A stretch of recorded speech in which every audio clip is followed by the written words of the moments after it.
Ladies and gentlemen, in this video, we're going to talk about how you simplify expressions using properties of exponents. We're actually going to talk about 6 different ones, and I just wanted to put them all in one video, so it's going to be a little bit longer, but I don't want you having to go around YouTube searching one by one for each property. So here's a list of all the properties that we're going to talk about. We're going to start with 2 at a time, and then they're just going to keep building upon each other, and then at the very end, there's a practice session that's going to throw them all in at once. So without further ado, let's talk about simplifying expressions.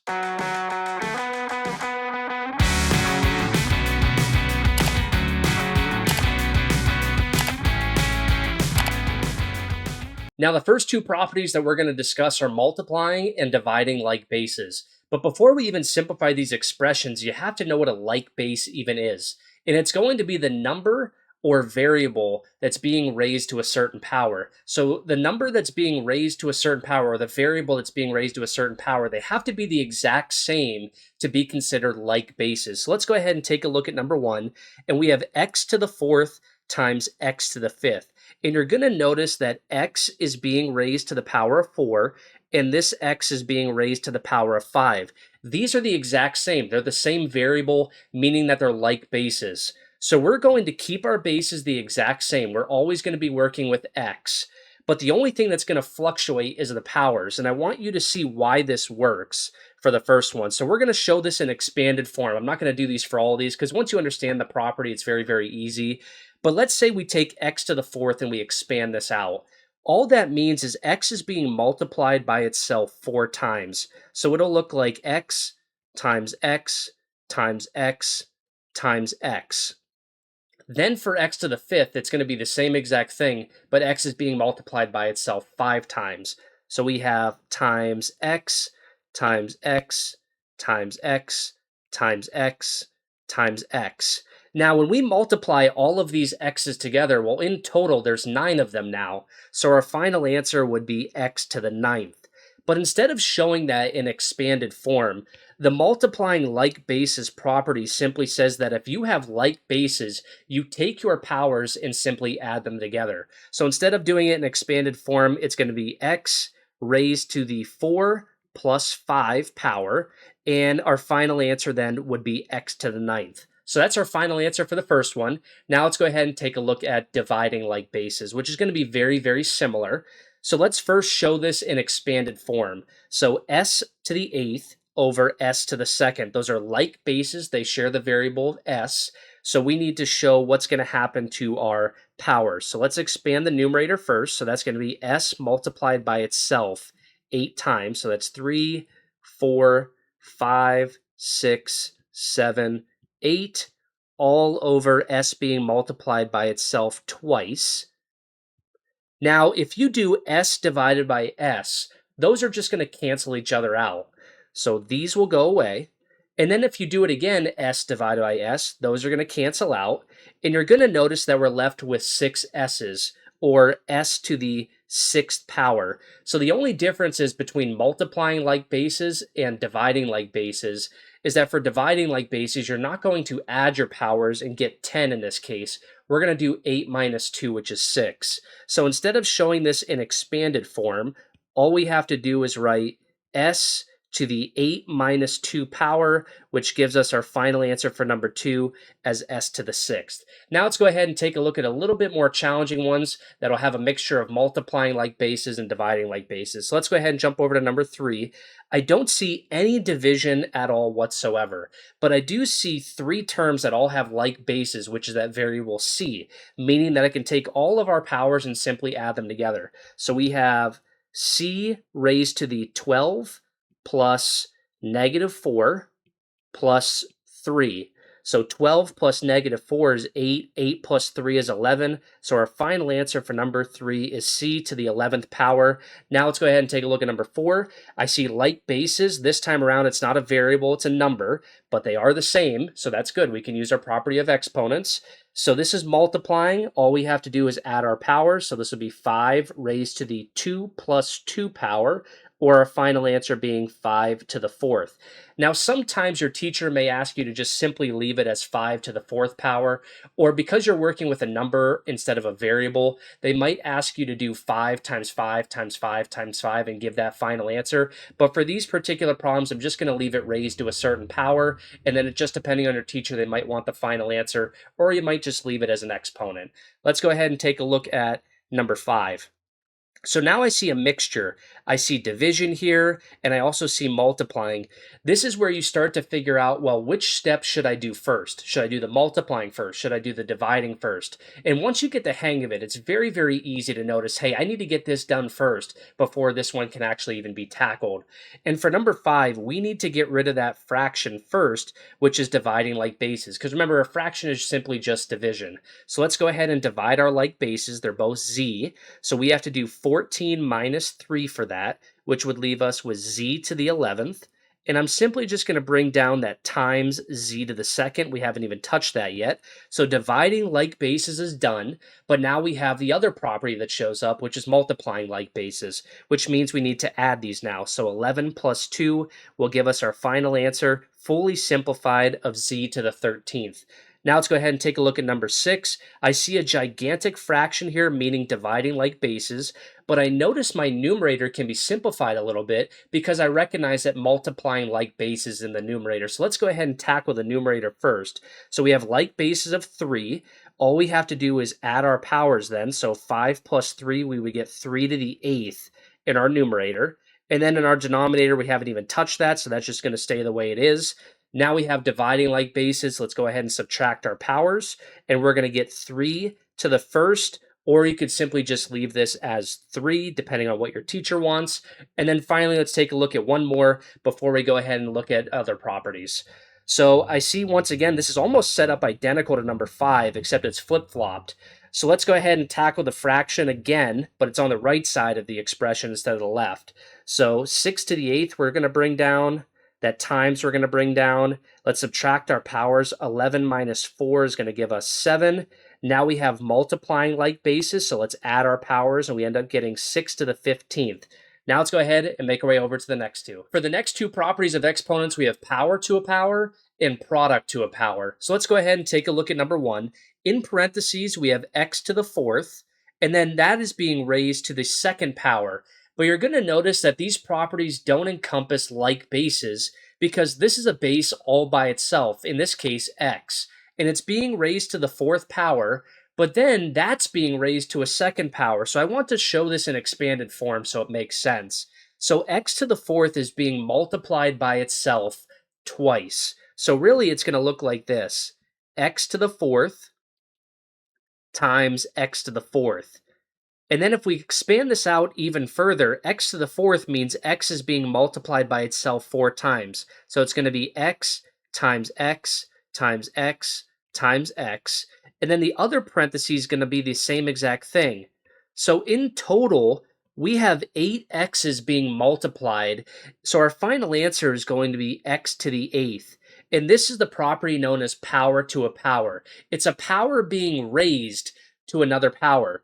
So instead of showing this in expanded form, whenever we see power to a power, all we have to do is not add the powers, not subtract the powers, but multiply the powers. So this 2 is essentially being distributed to this 4, and we're going to get x to the 4 times 2 power, and our final answer will be x to the 8th. So that's power to a power.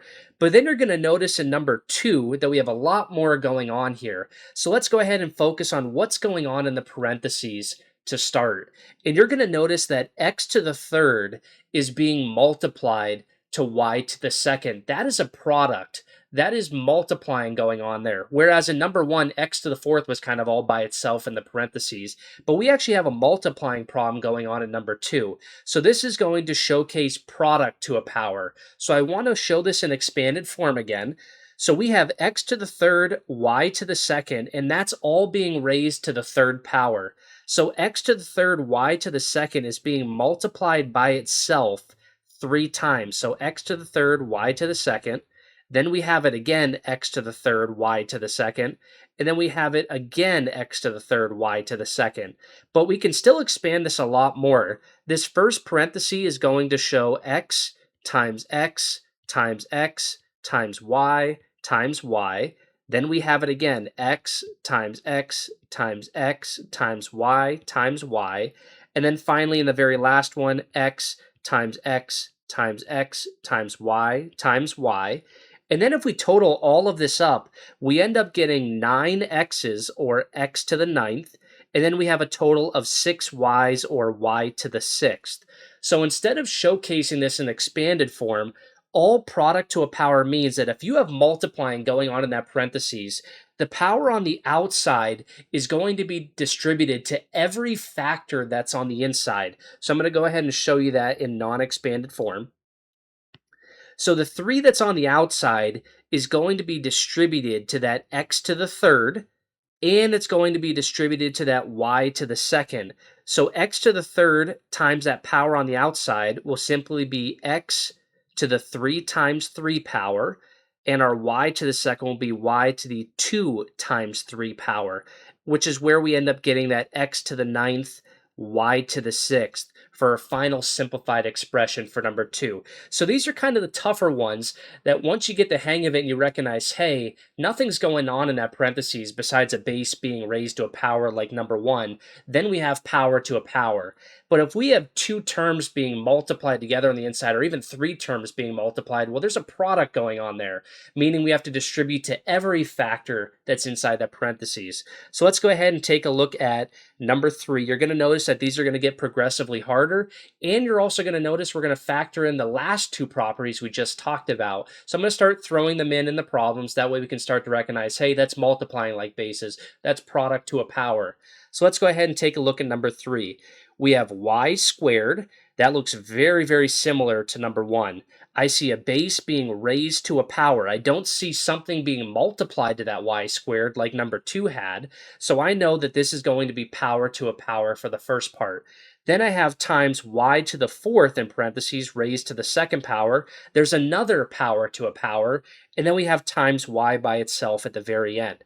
So let's go ahead and tackle that first power to a power. So again, with your exponents, you simply are multiplying them together. So that will be y to the 2 times 3 power, which will be y to the sixth.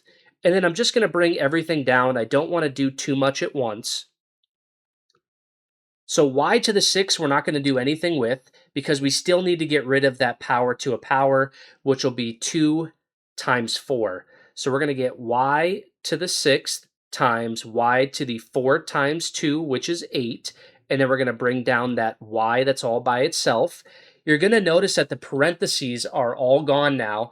So notice how power to a power and product to a power all involve parentheses, whereas multiplying and dividing like bases has no parentheses at all. So you should recognize now that we have a multiplying like bases scenario going on here.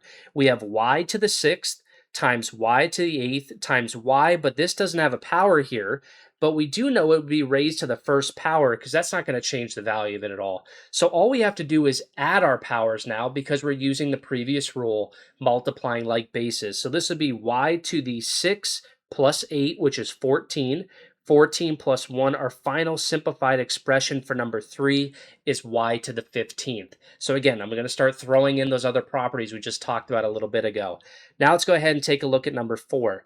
I don't see anything that I can do in my numerator. It is 7 raised to the 9th power. I don't see any parentheses. I don't see any multiplying going on up here.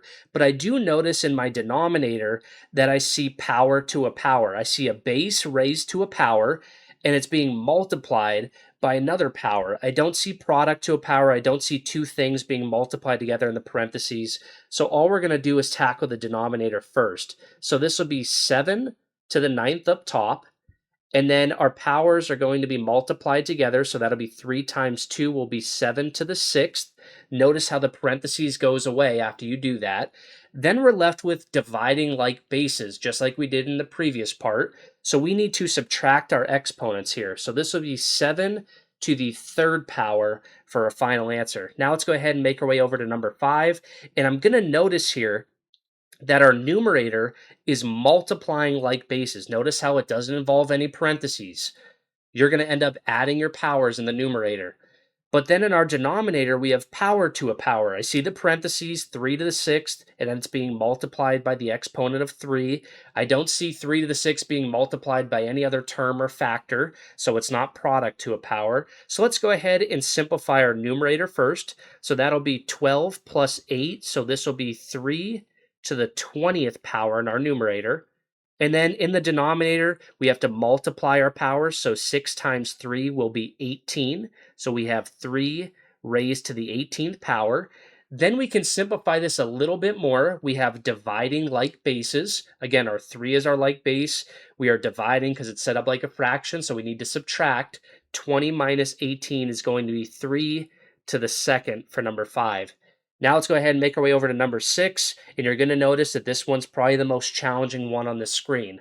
So for our numerator, I see x is being multiplied to y. Well, that's a product right there. There's multiplying going on. You have one factor being multiplied to another factor, meaning that this is product to a power. So that 8 needs to be distributed to not only the x, but also the y.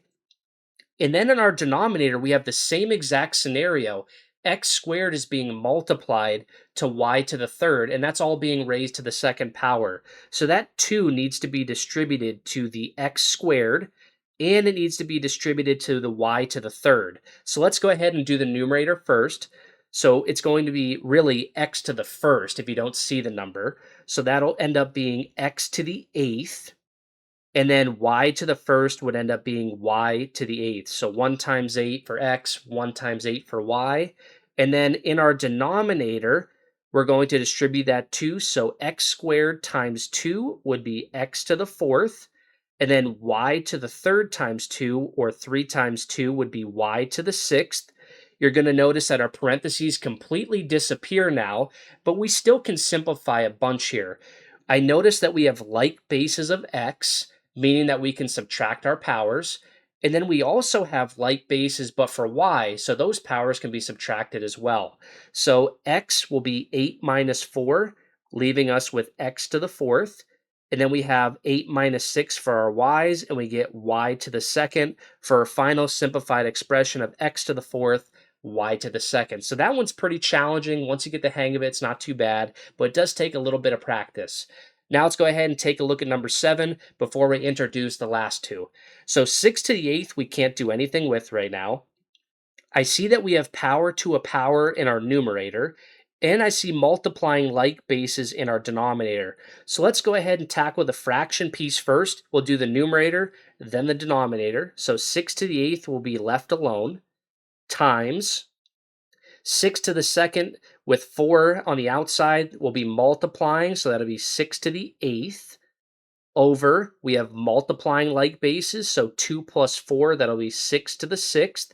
And this looks exactly like the problem that we saw on the previous page, which was, I actually think number 7 was set up just like this. Let's go ahead and get rid of our fraction completely. We have dividing like bases. We're going to subtract our powers. So 6 to the 8th stays the same, times 6 to the second. And then we're left with multiplying like bases, meaning we're going to add the powers, and we get 6 to the 10th. Now let's go ahead and see the last two. Now we're going to take a look at the last two properties, which in my personal opinion are the most enjoyable ones, which is the negative exponent property and the zero power property. So if we take a look at number 1, we have the base of 4 and it's being raised to the negative exponent of negative 2. And all you have to do to get rid of that negative exponent and turn it to a positive is you need to take the reciprocal, which means you take a fraction and you simply flip it or change the position of the numerator down to the denominator and the denominator up to the numerator. The only problem is that you're probably wondering, well, this isn't even a fraction. How in the world would you do that? All you have to do is take 4 to the negative second and simply put it over 1. That's not going to change the value of it all by putting it over 1. Just like, for example, if you took the number 10, well, that's not a fraction, but if you put it over 1, well, what's 10 divided by 1? Don't you get 10 back still? So we can essentially make anything to a fraction by putting it over 1. So now with that being set up like a fraction, let's go ahead and take the reciprocal and flip-flop the positions of the 1 and 4 to the negative second. So we have 1 in our numerator now, And then when we make this change, the 4 is going to stay the same, but the negative power is going to turn to the positive version, which is 4 to the second. Now, your teacher's probably going to have you simplify this a little bit further. I'm just going to leave it like this because, again, you could get something like this. Maybe it's 1 over 7 to the ninth. Well, that's going to be 1 over like 40 million something, right? That's why, just in case you get crazy ones like that, they'll have you leave it like that. But if they really wanted an answer for this, well, what's 4 to the second power? Well, 4 times 4 is 16, and you would get 1 to the 16th. Okay, so again, I'm going to leave it just with a base raised to a power just for that reason. Because again, if you got 7 to like the 17th, right, you're not going to put 1 over whatever number that is. Okay, let's go ahead and take a look at number 2. Again, you're going to start to notice I'm throwing in all the other properties that we've discussed. So for number 2, I notice that this is going to be power to a power. I have a base raised to a power, and then that power is being raised to a power, which means we are going to multiply these powers together. So we have 7, that base stays the same, and we have negative 5 times 2, which is going to be 7 to the negative 10th. And now we know how to convert our negative exponent into a positive by taking the reciprocal of the base. So again, we can put this over 1. And then to change this, this would be 1 on top now, and we would have 7 to the 10th on the bottom for our final answer for number 2. This is the furthest we can go to simplify it, unless they actually want you to solve 7 times 7 times 7 10 times. Okay, now on to number 3.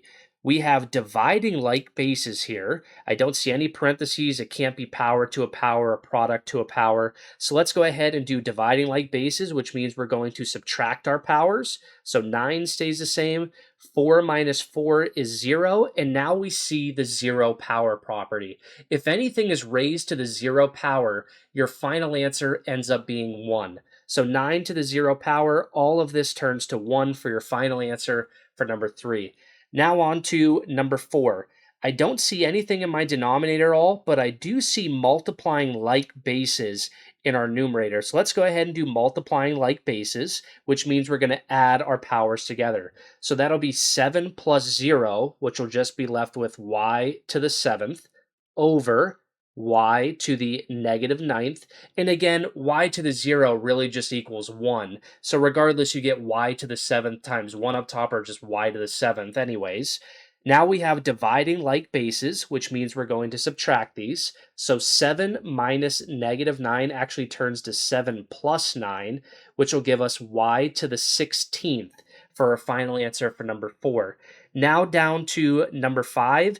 I see this is product to a power. You have 2 terms being multiplied on the inside, meaning that this 3 needs to be distributed to every term on the inside.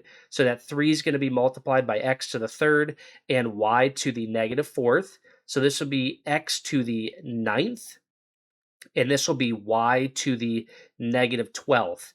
Now, I like the power on x. It's a positive power. The only problem is that our y has a negative power of negative 12. Well, we need to correct that by taking the y to the negative 12th and putting it in the denominator so it turns positive. So that x to the 9th, we don't want to move down there because it's already positive. So that x to the 9th is going to stay in our numerator. But that y to the negative 12th needs to move down to the bottom, so that'll be y to the positive 12th for our final answer for number 5. So on to number 6. I see dividing like bases to start. Let's go ahead and do that first. So we have 5 minus 12. That'll be y to the negative 7th times y to the 7th, which is just brought down. Then we have multiplying like bases. That'll be adding our power. So negative 7 plus 7 is going to give us 9 to the 0 power, which again, we saw this in number 3. Our final answer turns to 1. And then on to the very last one before we head over to the practice session, we're going to try 7 out on your own just on a scratch piece of paper. So for our numerator, I see multiplying like bases, meaning that we're going to add those up top. But then I see product to a power down below, meaning that 5 is going to be distributed to x to the 3rd and y to the 3rd. So let's go ahead and do that. So our numerator, 5 plus 10, this will be x to the 15th over, let's distribute that 5. That will be x to the 15th, y to the 15th. And then you're going to notice that we do have dividing like bases with the x's. Well, that's going to end up being 15 minus 15, which is 0. So x to the 0 power, that's all going to turn to 1. So we can cancel out that x to the 15th and x to the 15th. We know it's going to be x to the 0. We have to make sure that we still incorporate that 1, so we're going to put that in the numerator, and that y to the 15th is going to stay right down the denominator where it was. Now let's go ahead and make our way over to the practice session. All right, ladies and gentlemen, now we're on to the practice session. I want to see if you can simplify these expressions utilizing all of the properties of exponents that we talked about. Just do it on a scratch piece of paper. Take your time on it. If you need to go back and look at the previous examples, feel free to do that. And when you're comfortable and ready to go, play the video and see if you went 7 for 7. So I'm assuming at this point you've tried out all 7, backtrack to take notes if you needed to. Now let's go ahead and run through the answers. So for number 1, I noticed that we can't do anything with x to the negative 8th, but you should have recognized that we have power to a power in the numerator for this fraction. So that's what we should have done first. So that 2 is going to be multiplied by that 3. So I'm going to bring down the x to the negative 8th times our numerator is going to be x to the 6th over x to the 4th. We then need to do dividing like bases. So 6 minus 4, that's going to be 2. So x to the negative 8th times x to the 2nd. And then the only thing that's left is that we are left with multiplying like bases, meaning we need to add these together. So negative 8 plus 2 is going to be x to the negative 6th.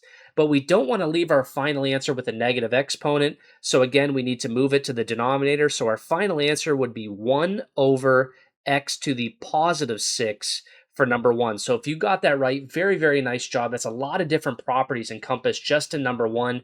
Now let's go ahead and make our way over to number 2. And I notice in number 2, in the numerator, we have product to a power. X and y are both being multiplied together. But I also see product to a power in the denominator as well, as x squared is being multiplied by y to the 3rd. So we need to distribute this power in our numerator to both terms, the x and the y. And same thing goes down below. That 2 needs distributed to x squared and y cubed. So our numerator is going to be x to the 6th, y to the 6th, because again, there's a power of 1 on the x and y if you don't see it, and those need multiplied together. And our denominator is going to be x squared times 2, which would give us x to the 4th, and y cubed times 2 would be y to the 6th. Our parentheses are all gone now, and now we need to do dividing like bases. So for our x's, 6 minus 4 is going to give us x to the 2nd, and y to the 6 minus y to the 6 is going to give us 0, which equals 1. So we're left with x squared times 1, or simply just x squared for number 2. Now let's go ahead and look at number 3. I see power to a power. We have 9 raised to the 3rd power, but that power is being raised to the 5th power. So these are going to be multiplied together. So we have 9 to the 15th times 9 to the negative 15th. And now we have multiplying like bases. So we take our powers and we're going to add them together. So 15 plus negative 15, we get 9 to the 0 power, or simply just 1 for a final answer for number 3. And if you're 3 for 3 at this point, very, very nice job going into number 4. Our numerator, I see multiplying like bases, meaning that we're going to add our powers. And then down below, we have power to a power, so that 7 is going to be multiplied by 2. So our numerator should be y to the 26th over y to the 14th. And then we're left with dividing like bases, so our powers need subtracted. And the final answer for number 4 should be y to the 12th. And then on to number 5, I see product to a power, because we have 2 terms being multiplied together on the inside, x to the 3rd times y to the 4th. So we have to distribute this negative 2 to both factors here. So this will be x to the negative 6th and y to the negative 8th. Again, we don't want either of these to be negative, so they need to be moved to the denominator. So our final answer would be 1 on top over x to the positive 6, y to the positive 8 for number 5. And then on to number 6, I see power to a power in our numerator. We're going to tackle that first. So that'll be 4 times negative 2. We get 4 to the negative 8th over 4 to the 2nd times 4 to the 7th. We then want to get rid of that dividing like bases, so we have to subtract our powers. So that's going to be 4, negative 8 minus 2 is to the negative 10th times 4 to the 7th. And then we have multiplying like bases. We need to add these together. So negative 10 plus 7 is 4 to the negative third. And just like we did in the previous one, we don't want a negative exponent. So the final answer we're going to have is 1 over 4 to the third, and that's positive. Again, your teacher might want 1 over 64, but I told you I'm just going to leave it like this, raised to a power. And then finally, the very, very last one, I see power to a power, I see another power to a power, and then I see y to the negative 14th by itself. So these are going to be distributed. We have to multiply our powers, so this will be y to the 20th times 3 times 0 is just 0, and y to the 0 power is going to leave this at 1, times y to the negative 14th. Now, there's no need for us to do multiplying by 1 here, so I'm just going to remove that because it's going to keep everything the same anyways. So then we have multiplying like bases, meaning we're going to add the powers here, and our final answer is going to be y to the positive 6. If you went 7 for 7 in this practice session, you did an incredible job. Very, very nice work. If you need this video in the future, bookmark it in case you ever forget the examples and want to come back and take a look at it. But if this video helped you out in properties of exponents for simplifying expressions, leave a like on the video, comment any other topic you want to see in the future, subscribe, turn on the bell for post notifications, and we'll see you in the next video with some more mathematics. But it's always a surprise when